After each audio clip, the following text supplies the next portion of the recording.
Welcome back to Take 10. It's Corey Frills of the Mortgage Gallery. Lisa Wiles with the Mortgage Gallery. And this is 10 minutes to add one more deal onto your plate or save a deal or make you the smartest person in the room or all three. That's the goal. Let's start with the market, my Yeah, friend. and I would like to quick shout out to our sponsor, Hall's Cough Drops. My voice is gone because the weather here is Mm, 70 and then snow, and honestly, it's the children's. I have a man cold, so thoughts and prayers. It's bad. It's really It's a bad. lot for It's really everybody bad. around them. It's a Everyone lot. around is suffering, especially me. Okay, so we dipped below the 6% mark again on the average 30-year fixed locked in optimal blue. I wish I had confetti. Yeah, confetti. Again, this is an average based on people lock. It doesn't account for points, which we're seeing a lot of sellers pay points and Hmm. buy rates down. I've Yep. got 3 in my pipeline right now. Hmm. Also large down payments, people putting 30, 40, 50% because they're selling a house and moving, which is great, means Yep. inventory is opening up. Yep. Those kinds of folks are getting 5.99, 6% right now, which Yeah, is they are. great. We Yeah. love it. And that's So without buying it down. without buying it down. Yeah, which is phenomenal. So you That's can right. really, capture a much lower monthly That's payment right. right now. So yeah, it's funny. Lisa asked me last week on the podcast when the next Fed meeting was, and I didn't know, probably for the first time in like 3 years, I know. I'm like, you that live I and can't die by roll that. You're like, that, it's in right? your calendar, like the And I shut the thing. conference room down, I watch it, whatever. But I here's mean, why. Here's why. Because I don't the Fed is frozen. Like they're getting a new chief in May. Um, labor data looks pretty good. Inflation data doesn't look great. So there's really nothing for the Fed to do right now. They're kind of in a holding pattern. taking a break. They're taking a break. So the market is now, instead of focusing on the Fed, because they know this too, they're looking at other things. So they're looking at the price of oil Mm. with potential war with Iran, which could be a big deal, right? That What's would going to happen tonight at the State of the Union? I am like super curious if that's going to affect the market. I have to confess, I don't watch State of the I'm Unions. going to tonight because I think it's going to be like grab your popcorn and sit and watch some fireworks go It off. will probably be similar to a WWE match. Dude, I'm here for Um, it. I want yeah. to watch this one. So, Yeah. so the market's focused on potential war with Iran. That could be good for bonds because war is scary, and bonds like fear. It could be bad for bonds because oil could get more expensive, and that's bad for inflation.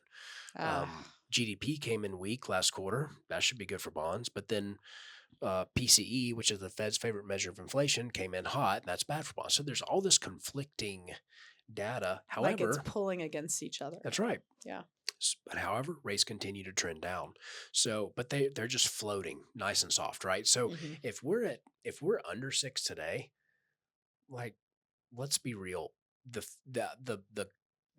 we're not going to get much deeper. It's not like we're going to break into the fives, probably, right? Without some major thing happening. It's as good as it's going to be, man. People need to take action. Sellers are negotiating.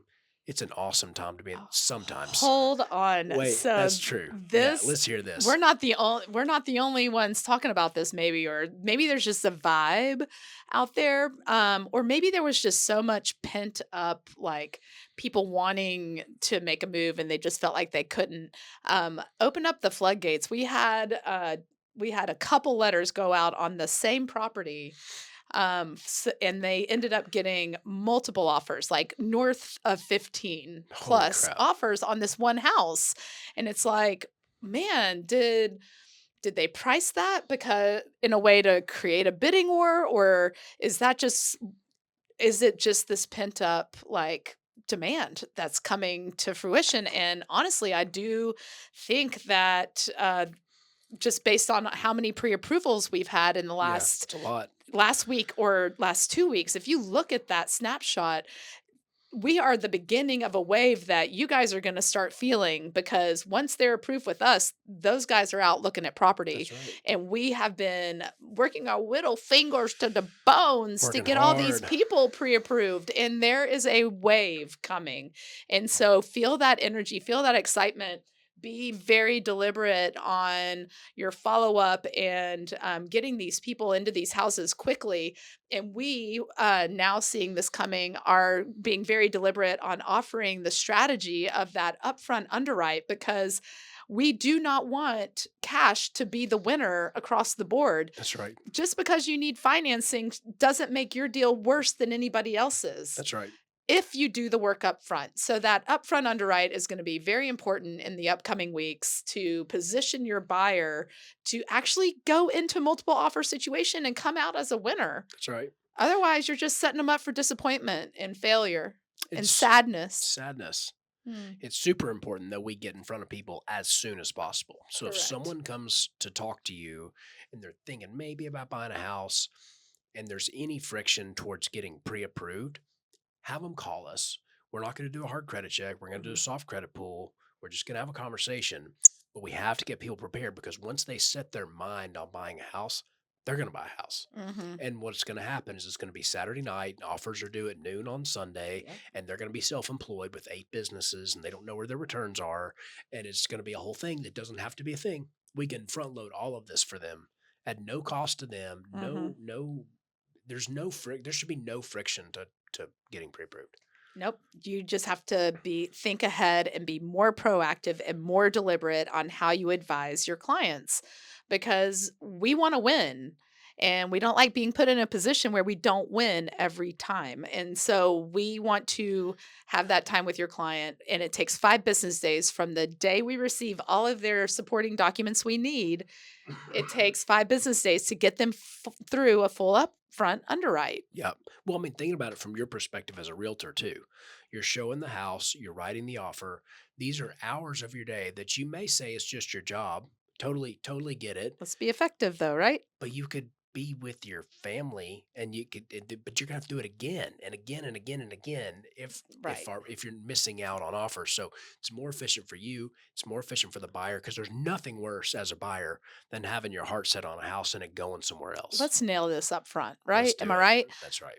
Also, contract to close 10 days. That's it. Nobody hates that either, No. especially if you need to slide one in real quick because they're relocating or whatever the case may be. Oh yeah. I mean, we can close fast anyway, but if we've already done the work, we're just waiting on the appraisal and title work. That's it. Like, let's go. Yeah, I do Yeah, love that. that's right. Should we talk really quickly about? We are going to talk about DSCR just a little bit. We are. Yeah. So we're seeing a lot of DSCR deals right now. So many. Stands for debt service coverage ratio. And it's a loan, when you probably know this, but in case you don't, it's a loan where the only thing we care about is the property Hmm. and the cash flow on the property. So we don't get tax returns. We don't care about the other 20 properties they have. Hmm. We care about that one. Hmm. And so it all comes down to the appraisal. But there's some other things that are interesting that we found out here recently. Just didn't know to ask. Because we have an investment loan that was in peril because um, you know, some extra properties popped up. And so we were looking into some other ideas and ways that we could pivot. DSCR allows for multiple finance properties, Yep. 20 plus. Yep. So we're like, oh, that's cool. And then I'm like, hey, how about timing? I want to keep this on track for closing.